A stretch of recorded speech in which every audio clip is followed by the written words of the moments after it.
Hello Aries, Sun, Moon Rising, and Venus Signs. Kamusta kayo? Sana po'y nasa mabuti kayong kalagayan. Welcome back po sa Star Tarot.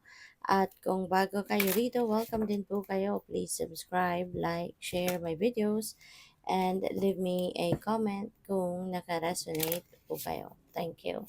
Tignan natin kung ano mga mensahe ni Aries.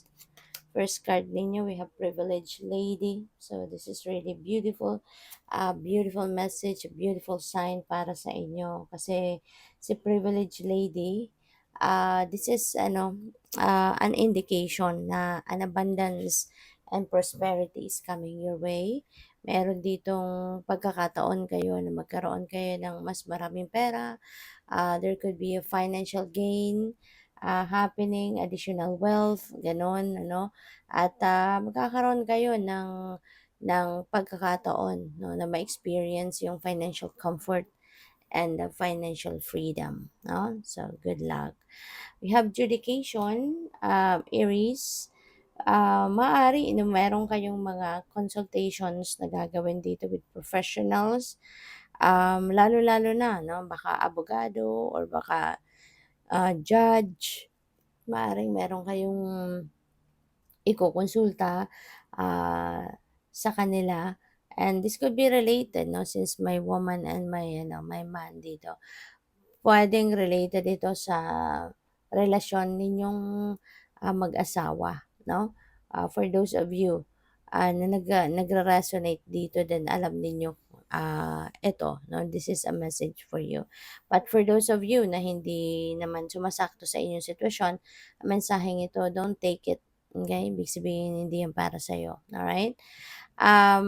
Maaari ng iba sa inyo dito, may consultation na ginagawa sa judge or sa abogado because maybe you are considering to file, pwedeng file a divorce or file an annulment, or legal separation, mga ganyan. Baka meron kayong mga pakikipag-usap sa kanila to, alam mo yun, gusto mong alamin ano yung magiging impact nito sa inyo, sa mga anak ninyo kung mayroong mga anak, yung gano'n. Ano yung mga bagay na kailangang asikasuhin regarding this matter, or ano yung mga bagay na kailangang gawin, 'di ba? Ano ang proseso, how it's gonna work, no? Maaring nagtatanong-tanong ang iba sa inyo rito.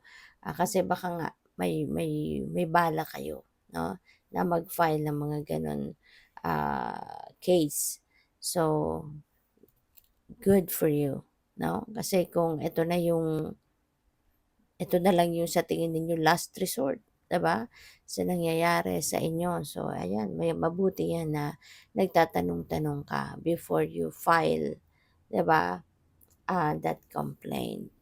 So, we have journey, may travel, okay? Magta-travel pa siguro ng iba sa inyo. Baka kayo'y manggagaling pa sa ibang bansa, no?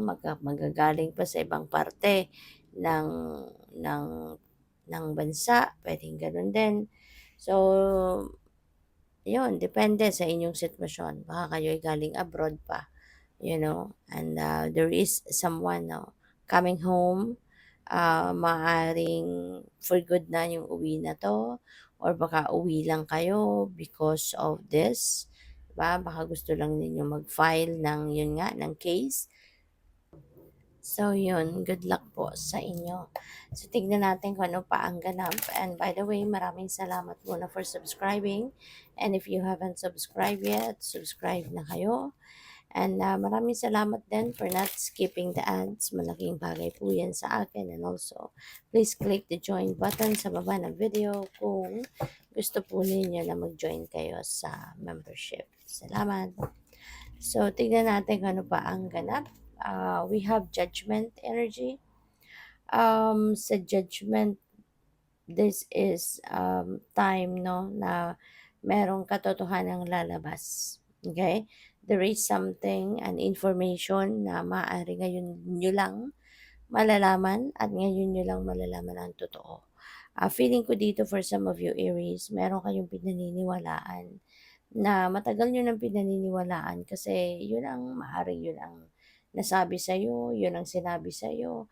So, you believed in that, no? Just to ano, to learn around this time na yung pinaniniwalaan mo pala hindi yun ang totoo. Hindi pala yun ang totoo at ngayon madidiskubre mo kung ano yung totoo, okay? So, good luck sa iyo diyan. So, we have the Five of Pentacles in reverse, 'no? So, maganda 'to na nakabaliktad na siya. Kasi ibig sabihin nito na kung ano man yung, financial hardships na pinagdadaanan ninyo, noon, ngayon mo na 'yan. Ngayon may solusyon na. Magkakaroon na siguro kayo dito ng mga financial blessings, magkakaroon na kayo ng financial, um, breakthroughs. Kaya kung ano man yung hardship, 'no, na pinagdadaanan ninyo, dati, sa pera, 'yan ay mo na sa ngayon, 'no? May dadating na kaperahan sa inyo. And also, maaari na ang iba sa inyo rito siguro is also, recovering na, magkakaroon na ng healing sa inyong financial situation. So, gaganda na rin ang takbo ng kaperahang aspeto ninyo, magiging magaan na rin ang magiging magaan na rin ang ganap sa pera, mag-i-improve na yung inyong financial, situation, okay? So, yeah, King of Pentacles. So, yun na nga, talagang magandang indication ito pagdating sa pera. Kasi remember, meron kayong financial gain, meron kayong additional wealth coming in with the privileged lady. Tapos samahan pa ni King of Pentacles, no? So, talagang magiging yayamanin ka ngayon, Aries. Magiging mapera ka. Kasi si King of Pentacles din, nasa tugatog na siya ng tagumpay pagdating sa kanyang money, career, and finances. So, this is definitely telling you na talaga magkakaroon ka ng pagkakataon na magtagumpay or mapagtagumpayan ang kaperahang aspeto ninyo. 'Di ba?